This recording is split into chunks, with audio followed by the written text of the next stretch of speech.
இன்னைக்கான வீடியோ தாங்க வந்திருக்கு. வீடியோ வந்து சூப்பரா இருந்துச்சு அப்படின்னு தாங்க சொல்லணும். கடைசியில வந்து நம்ம மாயா இருக்காங்கல்ல, மாயா வந்து உண்மைய வந்து நிரூபிக்கிறாங்க அப்படின்னு தாங்க சொல்லணும். புவனேஸ்வரிக்கு வந்து தக்க பதிலடி குடுத்து தண்டனையெல்லாம் குடுக்குற மாரி தான் காட்டிக்கிட்டு இருக்காங்க. அதெல்லாம் பார்க்குறோமா சேனல மட்டும் மறக்காம லைக் அண்ட் சப்ஸ்கிரைப் மட்டும் பண்ணிருங்க. ஃபர்ஸ்ட் எடுத்த உடனேயுமே வந்து வீட்ல வந்து சீனு வந்து அவங்க ரூம்ல வந்து ஏங்கி ஏங்கி அழுதுகிட்டு இருக்காங்க. அந்த இடத்துக்கு வந்து மாயா வந்து வராங்க. "ஏய் சீனு ஏன்டா அழுகுற?" அப்படிங்கிற மாரி கேட்குறாங்க.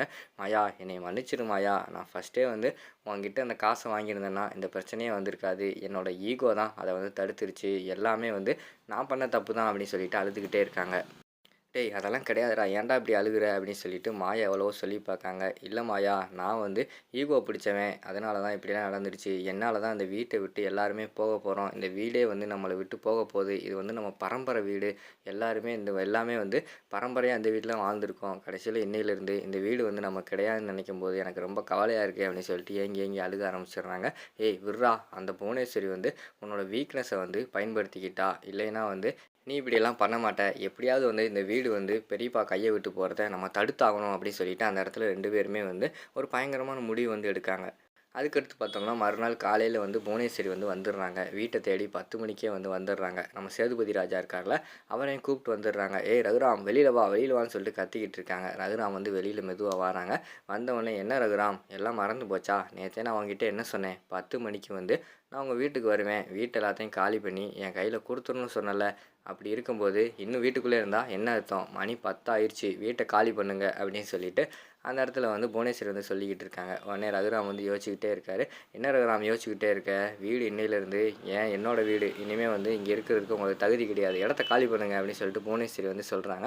உடனே ரகுராம் வந்து சொல்றாங்க, அவங்க குடும்பத்தில உள்ள எல்லார்ட்டயுமே சொல்றாங்க, "வீட்டுக்குள்ள போய் உங்களுக்கு முக்கியமா தேவையான பொருளு, உங்க ட்ரெஸ்ஸு இந்த மாதிரி எது வேணும்னாலும் எடுத்துட்டு உடனடியா வெளியில வாங்க." அப்படிங்கிற மாரி சொல்லிடுறாங்க. சரின்னு சொல்லிட்டு வீட்டுக்குள்ள போய் எல்லாருமே அவங்கவங்க ட்ரெஸ் எல்லாம் எடுக்காங்க. ட்ரெஸ் எடுத்துட்டு அதுக்கடுத்து நம்ம ஜானகிய வந்து வீட்டு சாவி, அதாவது சாவி கொத்த கொண்டு வந்து புவனேஸ்வரி கிட்ட குடுத்துரு அப்படின்னு சொல்லிட்டு அந்த இடத்துல ரகுராம் வந்து சொல்லிடுறாங்க. சரின்னு சொல்லிட்டு போய் சாமிகிட்ட வந்து கதறி அழுக ஆரம்பிச்சிடுறாங்க ஜானகி வந்து. "இந்த வீட்ல வந்து இவ்வளோ அக்கிரமம் நடந்துக்கிட்டு இருக்கு. எங்கள எப்படியாவது காப்பாத்து. இந்த வீட்ட விட்டு நாங்க வெளியில போகக்கூடாது." அப்படி இப்படின்னு சொல்லிட்டு சாமிகிட்ட வந்து நெறைய வேண்ட ஆரம்பிச்சிடுறாங்க. வேண்டிக்கிட்டு இதுக்கு மேல என்ன பண்றது? எல்லாமே கைய மீறி போயிடுச்சு அப்படின்னு சொல்லிட்டு சாவி கொத்த எடுத்துட்டு வராங்க. எடுத்துட்டு வந்து புவனேஸ்வரி கிட்ட வந்து குடுக்க போறாங்க.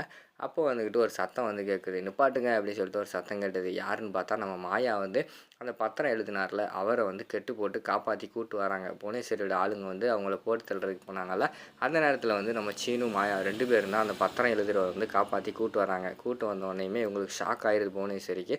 ஐயையோ, எப்புட்றா அவ கரெக்டாக கண்டுபிடிச்சி மோப்பம் பிடிச்சு அவனை கரெக்டாக கூட்டு வந்துட்டாளே, இவனை வந்து நம்ம போட்டு தள்ளல சொல்லியிருந்தோம், அதுக்கு முன்னாடி இங்கே வந்து நின்றுக்கிட்டு இருக்கானே அப்படின்னு சொல்லிட்டு திரு திருன்னு முழிச்சுக்கிட்டு இருக்காங்க. சரி நம்ம பேசுவோம் அப்படின்னு சொல்லிட்டு புவனேஸ்வரி வந்து சொல்கிறாங்க, "இங்கே பாருங்க ஐயா, இந்த மாயாவுக்கு இதே வேலையாக போச்சு. ஏதாவது பொய்யா ஒரு சாட்சியை ரெடி பண்ணி கூட்டு வந்து எனக்கு எதிரா வந்து சாட்சி சொல்ல வைப்பா. இவளுக்கு இதே தான் வேலை." அப்படிங்கிற மாதிரி சொல்லிக்கிட்டு இருக்காங்க. "ஐயா, நான் வந்து உண்மையான சாட்சியை தான் கூட்டு வந்திருக்கேன். இந்த நிற்காங்கல்ல, இவர் தான் வந்து பத்திரத்தை ரெடி பண்ணி கொடுத்தவர். அது மட்டும் இல்லாமல் 2 பத்திரத்தை ரெடி பண்ணி கொடுத்துருக்காரு." அப்படிங்கிற மாதிரி சொல்கிறாங்க.